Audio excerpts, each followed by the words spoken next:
Hi dears, welcome back. അപ്പോൾ നമ്മുടെ പുതിയൊരു വീഡിയോയിലേക്ക് എല്ലാ കൂട്ടുകാർക്കും സ്വാഗതം. അരി അരയ്ക്കാണ്ട് ഈസ്റ്റോ സോഡയോ ഈനോയോ ഒന്നും തന്നെ ചേർക്കാതെ നല്ല പഞ്ഞി പോലുള്ള പാലപ്പം ഉണ്ടാക്കാനുള്ള അടിപൊളി റെസിപ്പിയാണ് കേട്ടോ ഇന്നത്തെ വീഡിയോയിൽ കാണിക്കുന്നത്.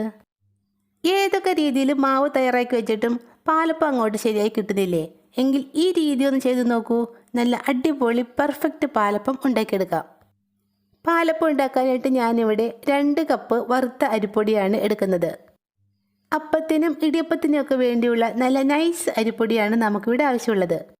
നിങ്ങൾ അരിപ്പൊടി എടുക്കുന്ന ഏത് പാത്രമാണോ അതിന് തന്നെയാണ് പാലപ്പം ഉണ്ടാക്കാൻ ആവശ്യമായ മറ്റുള്ള ഐറ്റംസും അളന്നെടുക്കേണ്ടത്.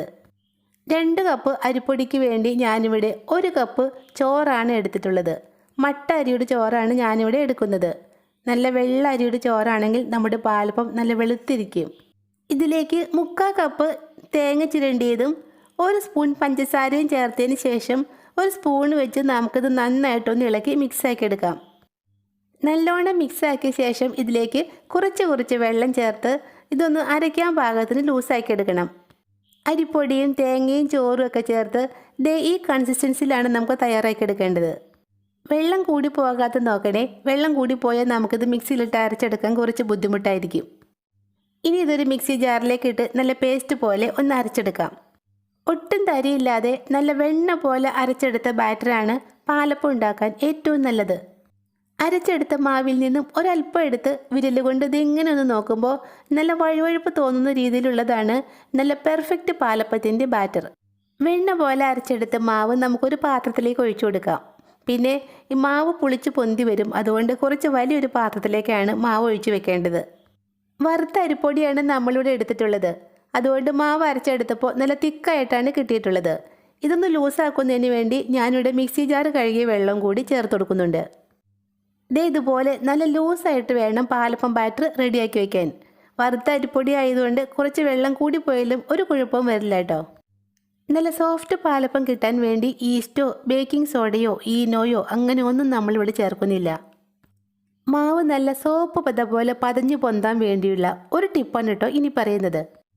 നമ്മുടെ കൈ നന്നായിട്ടൊന്ന് കഴുകിയതിന് ശേഷം കൈ കൊണ്ട് മാവ് ഇതുപോലെ ഒന്ന് കലക്കിയെടുക്കാം. ഏകദേശം ഒരു 5 മിനിറ്റോളം ഇങ്ങനെ കലക്കിയെടുക്കണം. ഒട്ടും പുളിയില്ലാതെ മാവ് നല്ല സോപ്പ് പത പോലെ പതഞ്ഞു പൊങ്ങുന്നതിന് വേണ്ടിയുള്ള അടുത്ത ടിപ്പ്.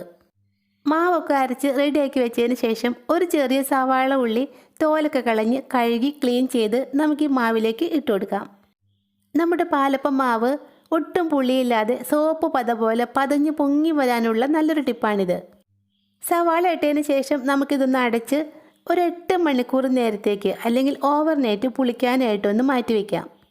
നമ്മുടെ മാവ് പുളിച്ച് പൊങ്ങി തറയിലേക്ക് വീഴാതിരിക്കാൻ വേണ്ടി ഒരു ചെറിയ പാത്രത്തിനുള്ളിലേക്ക് മാവിൻ്റെ പാത്രം ഇറക്കി വയ്ക്കാം.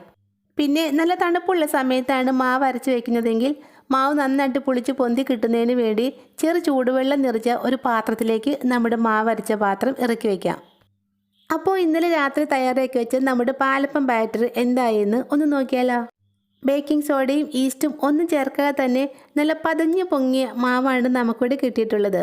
നമ്മൾ ഇട്ട് കൊടുത്ത സവാളയൊക്കെ മാവിൻ്റെ അടിയിൽ പോയിട്ടോ. ഈ ഉള്ളിക്ക് ഒരു കുഴപ്പവും പറ്റിയിട്ടില്ല. ഇത് നന്നായിട്ട് കഴുകിയെടുത്ത് നമുക്ക് കറി ഉണ്ടാക്കാവുന്നതാണ്.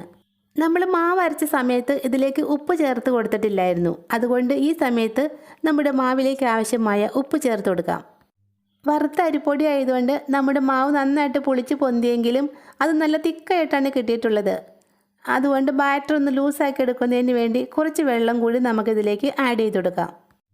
ഉപ്പ് ചേർത്തതിന് ശേഷം ഒരു സ്പൂണ് കൊണ്ട് നന്നായിട്ടൊന്ന് ഇളക്കി മിക്സ് ആക്കിയ ശേഷം ഏകദേശം 10 മിനിറ്റോളം നമുക്കിതൊന്ന് അടച്ചു വയ്ക്കാം. 10 മിനിറ്റിന് ശേഷം നമ്മുടെ മാവ് കണ്ടോ കുറച്ചുകൂടി പതഞ്ഞു പൊന്തി വന്നിട്ടുണ്ട്. ഇനി നമുക്ക് പാലപ്പം ഉണ്ടാക്കാം. നല്ല ചൂടായ ചട്ടിയിലേക്ക് ഒരു കയ്യിൽ മാവ് കോരി ഒഴിച്ചതിന് ശേഷം ഇതുപോലെ മെല്ലെ മെല്ലെ ഒന്ന് ചുറ്റിച്ചെടുക്കാം.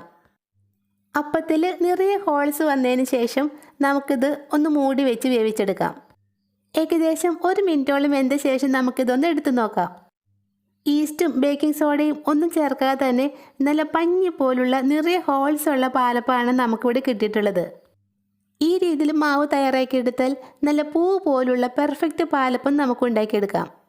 ഇങ്ങനെ മാവ് തയ്യാറാക്കിയെടുത്താൽ രാവിലെ ഉണ്ടാക്കുന്ന പാലപ്പം വൈകുന്നേരം ആയാലും ഒട്ടും പുളിപ്പില്ലാതെ കേടാവാതെ ഇരിക്കും. പൂ പോലെ സോഫ്റ്റായ ഈ പാലപ്പത്തിൻ്റെ റെസിപ്പി നിങ്ങൾക്ക് ഇഷ്ടപ്പെട്ടാൽ ഉറപ്പായിട്ടും ഒന്ന് ട്രൈ ചെയ്ത് നോക്കുക. അപ്പോൾ ഇന്നത്തെ വീഡിയോ ഇത്രയേ ഉള്ളൂ. വീഡിയോ നിങ്ങൾക്ക് ഇഷ്ടപ്പെട്ടാൽ ലൈക്ക് ചെയ്യുക, സബ്സ്ക്രൈബ് ചെയ്യുക. ഇൻഷാ അല്ലാഹ് നെക്സ്റ്റ് വീഡിയോയുമായി വരുന്നവരെ താങ്ക്സ് ഫോർ വാച്ചിങ് ഡിയേഴ്സ്.